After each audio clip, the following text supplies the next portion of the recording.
I cannot tell you all how excited it makes me when I just find a film that reminds me why I love filmmaking.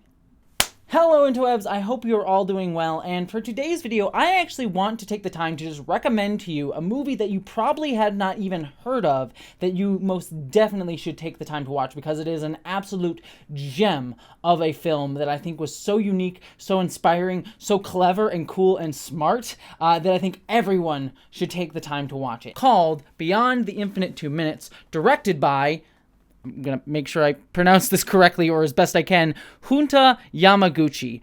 Probably terribly mispronounced that name, so apologies to the director. But this is his directorial debut, and what a directorial debut this is. This is a movie where you can clearly see the amount of work and passion that these filmmakers had for this film on the screen, because it is made with almost no budget, and you can very much tell that. But that is more than made up for with the amount of attention to detail, amount of planning, the cleverness in the filmmaking style, and just the just unique idea and the way that this story is told. And it's just so clever and so awesome, and honestly has me a little bit having a panic attack with the amount of work and planning that must have gone in to getting this film done right, because it is just a really unique storytelling method going on here.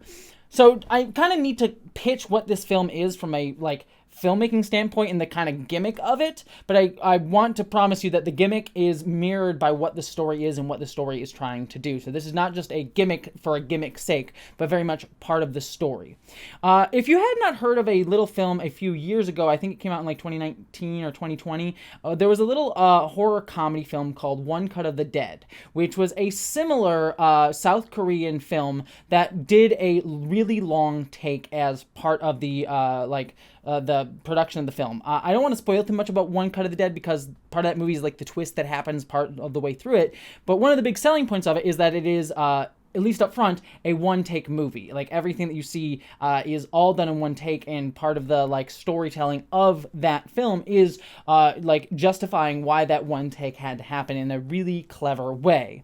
And that sort of created a kind of sub-genre within South Korean cinema of one-take films. And, as with any genres, there's some good, there's some bad, but this is definitely in that vein. And what Beyond the Infinite 2 Minutes is it's all taking place in one take. The entirety of the film, the entire 71 minutes of the film, is all one single take.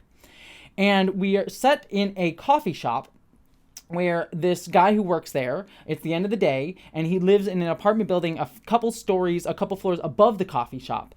And we follow him as he goes up to his room, sits down, and on his computer there is a webcam that connects to the coffee shop's computer, so he can sort of see into the coffee shop.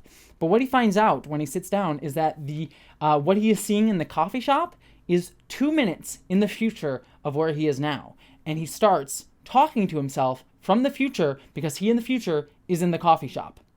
So the movie is quite literally all taking place in one shot, with the characters going from his apartment down to the coffee shop, and we actually get to see the future that they see on the screen just a few minutes before. And you can tell the amount of planning just from the beginning phases of that pitch that had to go into this, because like I said, it is all done in one take. So when a character sees something on a screen, they then have to go down in that one take to the screen at the bottom, because everything you see in the computer does happen later on from the point of view of you seeing it in the coffee shop, them having to act that at the screen as they're seeing a video of themselves from the past on that screen as well. So it's this constant, they must have had to film all of these beats, ahead of time and planned out what was going to be on those screens, and then perfectly match them in the performances that they are filming when the one take is happening. And it is just so clever and so amazing to see. And what gets even more clever is how that concept gets evolved throughout the entire film. Because, as you can kind of see from the poster, what they eventually end up doing with this is they create a Drost effect where you have the two cameras look at each other, so you get to see one inside the other, nested each other. And because of that, they are able to go more than just 2 minutes in the past. They're able to see 4 minutes, 6 minutes, 8 minutes into the future by doing this.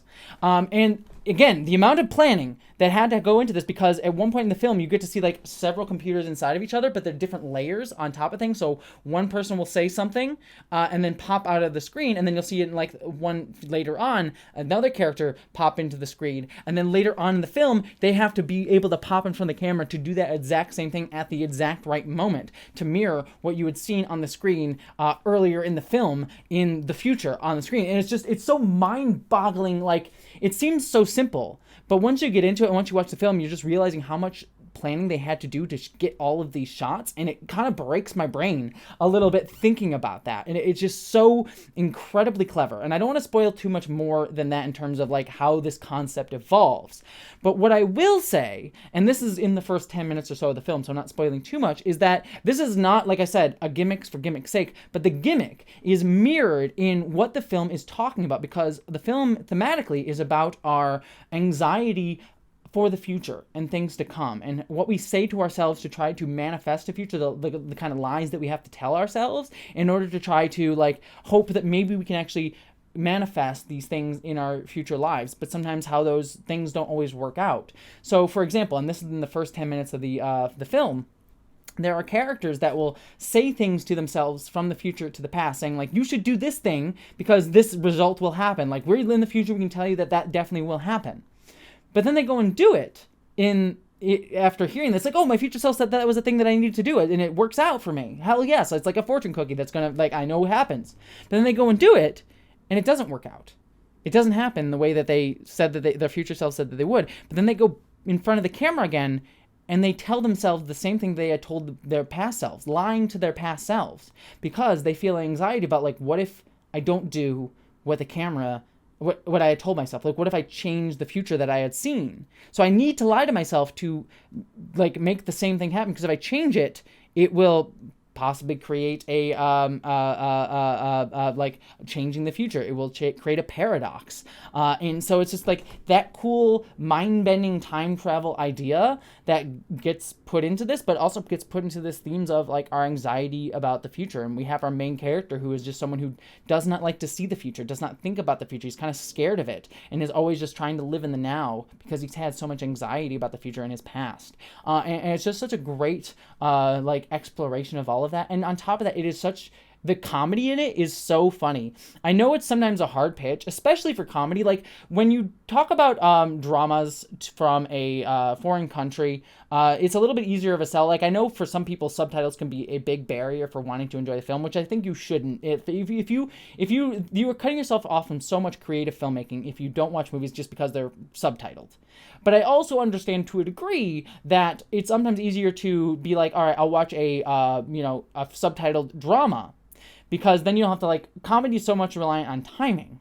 And because then you're like spending half the time reading the lines that are happening in a comedy subtitles, it can kind of ruin the timing a little bit in terms of the comedic effect.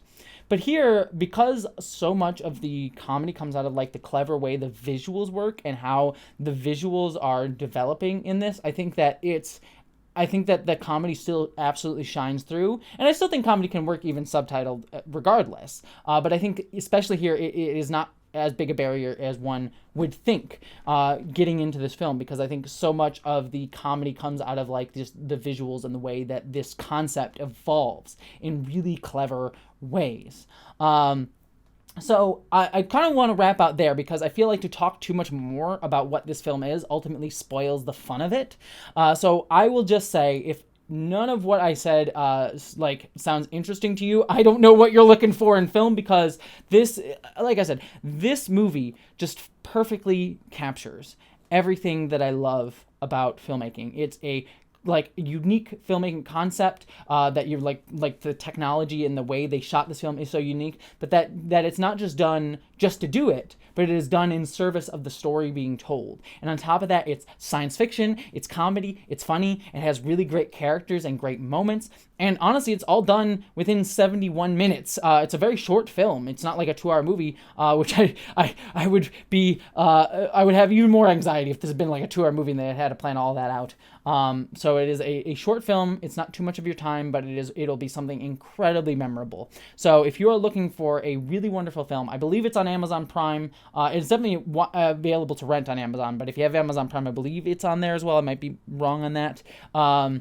Because I have a bunch of subscriptions on Amazon that I forget which one's tied to which, but it's definitely available on Amazon if you're able to watch it there. And I just, if you're looking for a great movie, this is it. I would highly recommend it. And like I said, it is definitely going on my top of the year, even though technically it's not a 2022 film. And in any other year, it might have been my number one. But again, there's some other movies that I particularly love this year as well. So it's got some strong competition. But in other years, it probably would have had less. But yeah. Go watch Beyond the Infinite 2 Minutes. It is a fantastic film, and I will leave it up to you, and I would love to hear your thoughts on the movie if you have watched it. What did you think about it? Let me know down below. But beyond all that, I hope you all, my friends, live long and prosper.